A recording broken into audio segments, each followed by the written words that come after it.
છોટાઉદેપુર જિલ્લાના નસવાડી તાલુકાના જેતપુરા ગામમાં ખેતરમાં કામ કરતા ખેડૂત પર દીપડાએ અચાનક હુમલો કરતા હાથ અને બરડાના ભાગે ઈજા થઈ।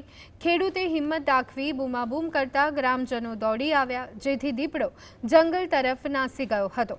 ઈજાગ્રસ્ત ખેડૂતને હોસ્પિટલ ખસેડાયા છે, જ્યાં તેમની સ્થિતિ સ્થિર છે।